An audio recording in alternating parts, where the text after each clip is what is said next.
आं सिगाङावनो बुंखादों बिथाङा बै बड'लेण्डआव मास मोननैसो खारखोमानानै थादोंमोन जे जोंनि हाग्रामा महिलारि सारा बे खारखोमानाय समावनो बिथाङा दिल्लीयाव दङमोन। दिल्लीयाव थानाय समाव बिथाङा राहुल गान्धीखौ लोगो हमदोंमोन। राहुल गान्धीखौ लोगो हमनानै राहुल गान्धीनि जे स्ल'गान दंमोन माने नरेन्द्र मोदी हाटाव देश बासाव होननो स्ल'गान होदोंमोन। बेखौनो सोलोंनानै फैनानै बिथाङा बड'लेण्डआव प्रमद बर' हाटाव बिटिसि बासाव होनफैदोंमोन। बेहाय हाग्रामा महिलारि बिथाङा फैफिनोब्ला बिथाङा मा जोंनि होनाय जे अनसाय बिथांखि बेखौ दाननो नागिरदों नामा? गियान सोरांखौ बिथाङा दाननो नागिरदों नामा? माइनाव सोरां बिथांखिनि आन्दाराव सेल्फ हेल्प ग्रुपफोरनो 75,000 होनायखौ बिथाङा दाननो नागिरदों नामा? गोजोन लाबोदों। बिथांनि 17 बोसोराव जों हारि माहारिनि गेजेराव दाङाबाजि न' सावलायनाय बुथारलायनाय जादोंमोन। बर'नि गेजेराव होसोलायनाय जोङो माने बुलायनाय सोलायनाय जादोंमोन। जोंनाव ओरैबायदि गोजोन फैबाय दा प्रमद बर' सारनि दैदेननायाव लामायाव जुदि हाथियार गोग्लैनानै थाब्लाबो खनग्रा मानसियानो गैला दिनै। सायख'थिनि थाखाय मानो नांलायनांगौ बुलायनांगौ जाखो? बेफोर जिनिसा BPFनिसो मन्त्र। जोंनि UPPLआव बेफोर मन्त्रआ गैया। जोङो बुलायनाय सोलायनायाव गैया। राजनितिनि थाखाय जोङो बुलायनाय सिगिनाय सोरखौबा दाबि धमखि खालामनाय होसोनाय दावराव दावसि खालामनाया जोंनि मन्त्र नङा बियो। बियो जाहैबाय हाग्रामा महिलारि सारनि मन्त्र आरो BPFनिसो मन्त्र। जोंना सारा बड'लेण्ड ओनसोलाव दा जोंनि 15टा जे MLA समस्ति दं बेवहाय जोंनि बुथ कमिटिफोरजों लोगो मोनलायनाय जोंहा बेयाव दङमोन। जोंनि जे सिडली चिरां MLA समस्ति दं एसे गिदिर समस्ति जानायखाय जों बेखौ पार्ट मोननै खालामदों। दाखालि पार्ट मोनसे काजलगावआव खालामखांबाय। पार्ट मोनसे दिनै बे थाइखाजुराव जों खालामदों। जोबोद मोजां मोनसे बेयाव मेल जादों लोगो हमलायनानै। जों जे फैगोन जे MP बिसायख'थि दङ बे बिसायख'थियावहाय जोङो जरदार भाबै खामानि मावनांगौ आरो बयबो जे जोंनि बुथ कमिटिनि दिनै सोद्रोमाफ्रा बिथांमोना दिनै समायखिरा लादों आरो बुंदों जे जोंहा देरहानाया खाथांखा जों देरहाखाबाय। दा जोङो मोजाङैल' खामानि मावलांनांगौ जाहाथे जोंनि माबायाव हान्जानि गेजेराव मोनसे आब्रुथि थायो, मोनसे जोंनि गेजेराव फोथायनाय थायो आरो जोङो समाजनि थाखाय मोजां हाबा मावलांनो हायो, समाजखौ सेबा खालामलांनो हायो। बेनि थाखाय जों बेवहाय सावरायलायदों आरो लोगो हमलायदों। सार MP इलेक्सनाव बबे दोलोजों UPPL दोलोआ कन्टेस्ट जागोन बायदि होननानै नोंथाङा सानो? UPPL माने एबारनि इलेक्सना एसे जुनिया। बावहाय जोङो NDA हिसाबैसो गेलेगोन। NDAआव जोंनि BTRआवहाय बड'लेण्डआव मोननै जोंहा बिजाब दङ। दरं उदालगुरि बिजाब आरो क'क्राझार बिजाब मोननैयावबो जोंहा NDAनि केन्डिडेट थागोन आरो बे दरं उदालगुरियाव जोंहा भारतीय जनता पार्टिनि थागोन आरो जोंनि क'क्राझारावहाय UPPLनि केन्डिडेट थागोन। गतिके दिनैनि तारिखाव जोंनि बड'लेण्डल' नङा सारा भारतआवनो NDAनि मोखाङाव खुनु कन्टेस्टआनो गैया। जोंहा भारतनि जे गाहाय मन्त्रि नरेन्द्र मोदी बिथाङा फिन खनसेबाव जोंनि गाहाय मन्त्रि जानो थांगासिनो दङ भारतनि आरो बिथाङा गाहाय मन्त्रि जानानै खननै गाहाय मन्त्रि जानानै जोंनि भारतखौ माने 5थि बयनिफ्रायबो धोनिसिन हादोर बानायबाय। दानिया 3थि खेबनि थाखाय बिथाङा गाहाय मन्त्रि जानानै जोंनि भारतखौ 3थि बयनिफ्रायबो धोनिसिन हादोर बिथाङा बानायनो होननानै समायखिरा लादों। ओंखायनो जोंनि बे मोननैबो जे बियाब दङ दरं उदालगुरि आरो क'क्राझार मोननैखौबो जोङो नरेन्द्र मोदी सारनो हरनानै जोंनि जे जौगानाय जोंनि स्कुल कलेजफोर, जोंनि इउनिभारसिटि, जोंनि दाथाय गासिबो मोजां खालामना लानायनि सुजुग सुबिदाखौ जोङो आदाय खालामनानै लाबोगोन। दस्रा राजनीतिक दोलोनि मानसिफ्रा माबा केन्डिडेटखौ फोसावो नाथाय UPPLनि केन्डिडेटखौ फोसावनाय दाबो नुनो मोनाखै। जों दानो मानो फोसावनो? जोंहा दाबो बिसायख'थियानो फोसावाखै।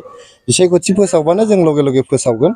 जायफ्रा गावसोरखौ जेनगोन बायदि मोनदों बिथांफ्रा हयथ' खरदर जागासिनो दङ। जोंनाव अबस्से BTRआव बेबायदि फोसावाखै, BPFआबो फोसावाखै, कंग्रेसआबो फोसावाखै, जों UPPLआबो फोसावथ'वाखै। जोंना सावरायनानै क'र कमिटिनि मोनसे मिटिं जानांगौ दं। बे क'र कमिटिनि मिटिं जाखालिनो बे जोंना थिरां जागोन आरो जोंनाव खुनु माने बेबायदि बादा बादि गैया। जोंनि क'र कमिटिया जोंनि जे मानगोनां चिफ सार दङ प्रमद बर' सार, मन्त्रि UJ ब्रह्म सार, MP रोनग्रा नार्जारि सार आरो डिपुटि चिफ गबिन्द बसुमतारी सार बिथांमोना ज' जानानै सावरायनानै जै दिनखालि थिरां खालामनानै नैबे मानसिया गेलेनांसिगौ होनना बुंबानो बिजाथिखौ फोसावनाय जागोन। आरोबाव बिजाथिनि बाथ्रा नङा, जोंनि हानजा बा NDAआसो गेलेगोन नालाय बिजाथिया जायखियानो जाया मानो बेयो देरहानाया खाथां। नाथाय जोङो बेराफारसे नुदों दि BPF आरो कंग्रेसआ जोङो ससियेल मिडियायाव भाइरेल जाबाय थादों। बे मोननैजों बिसोरो जथाय गेलेगोन होननानै। आं सिगाङावनो बुंखादों बिथाङा बै बड'लेण्डआव मास मोननैसो खारखोमानानै थादोंमोन जे जोंनि हाग्रामा महिलारि सारा बे खारखोमानाय समावनो बिथाङा दिल्लीयाव दङमोन। दिल्लीयाव थानाय समाव बिथाङा राहुल गान्धीखौ लोगो हमदोंमोन। राहुल गान्धीखौ लोगो हमनानै राहुल गान्धीनि जे स्ल'गान दंमोन माने नरेन्द्र मोदी हाटाव देश बासाव होननो स्ल'गान होदोंमोन। बेखौनो सोलोंनानै फैनानै बिथाङा बड'लेण्डआव प्रमद बर' हाटाव BTC बासाव होनफैदोंमोन, सोलोंनानै होनफैदोंमोन।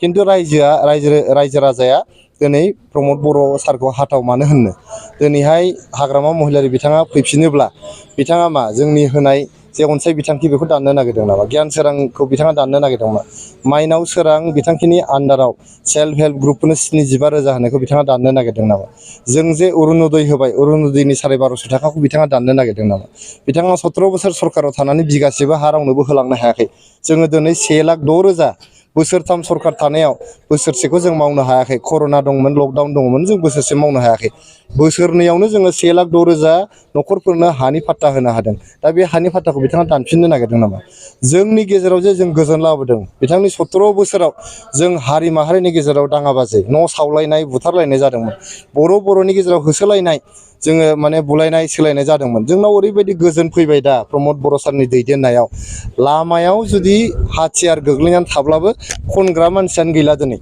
नोंथांमोना नायल' जोंनि बड'लेण्ड ओनसोलाव हाथियार गोग्लैनानै थायोबा बिथांमोना रावबो खना पुलिसनोसो खोन्थाहरगोन खिन्थु बिसोर खननाय नङा ओरैबायदि मोनसे गोजोन जोंनाव फैबाय आरो बेयो एकमात्र जोंनि प्रमद बर' सारनि दैदेननायाव जादों आरो जोंनि आसामनि गिबि मन्थ्रि डक्टर हिमन्त बिश्व शर्मानि आशीर्बादजोंसो बे जानो हादों दाखालि बावैसो आसाम सरकारा माखासे इलेक्सननि गाइडलाइन्स फोसावदों दा बेखौ फल' खालामनो थाखाय नोंथाङा रायजो राजाखौ मा खावलायनो सानो ना जोंनाथ' आं बुंखादों बिसायख'थिया जोंनि गणतन्त्र हादोरनि मोनसे फोरबोसो बियो फेस्टिभेलसो बे फेस्टिभेलाव जेरै जोङो माने ख्रिस्टमास फैबा दुर्गा फुजा फैबा कालि फुजा फैबा लक्षि फुजा फैबा जों जेरै गस्ला गोदान गामसा गोदान दख'ना गोदान जोमग्रा गोदान गाननानै जोङो रंजा बाजा थाङो जोङो जै दिनखालि बिसायख'थिया जागोन जोंबो बिदिनो गामसा गोदान गस्ला गोदान गाननानै दख'ना जोमग्रा गोदान गाननानै जोङो भट होनोल' थांनांगौ बेवहाय भटनि थाखाय गावजों गाव सोंखारिलायनाय गावजों गाव होसोलायनाय गावजों गाव बुलायलायनाय जोंहा मा दरखार दं जोंहा दरखारानो गैया जोंहा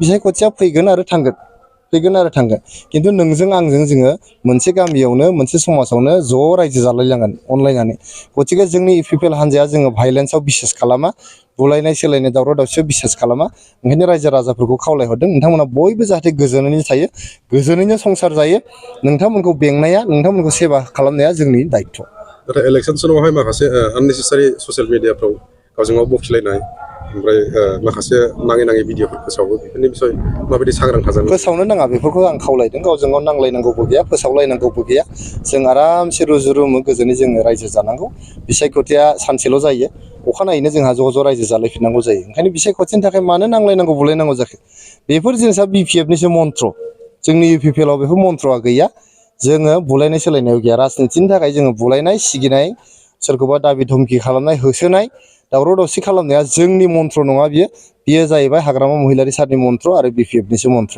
सार खोनानो मोनदों इउपिपिएलनि बिजाथि हिसाबै नोंथांमोननो सायख'गोन रायजो राजाफ्रा गोबां बुंसोलायदों सार आंथ' मिथिया बेखौ जोंनि हान्जायाव सावरायनायबो जायाखै नोंथांमोननि खौरां बिजोङावसो आं नुदों खौरां बिजोंनि मानसिफ्रा आंखौहाय जोबोद मोजां मोनो खोमा जिहेतु आंबो ससियेल एक्टिभिजम खालामबोदों नोंथांमोना मिडिया एक्टिभिजम खालामदों थांनाय 20 बोसोरनिबो बारा बे ओनसोलाव जों ज' ज' खामानि मावबोलायनायखाय आरो नोंथांमोना आंनि मोखांखौ मोजां नुयो खोमा ओंखायनो आंनि मोखांखौ मोजां नुनानै नोंथांमोना आंनि नामखौ फोसावदों खिन्थु जोंनि हान्जायाव बेबायदि सावरायनाय जायाखै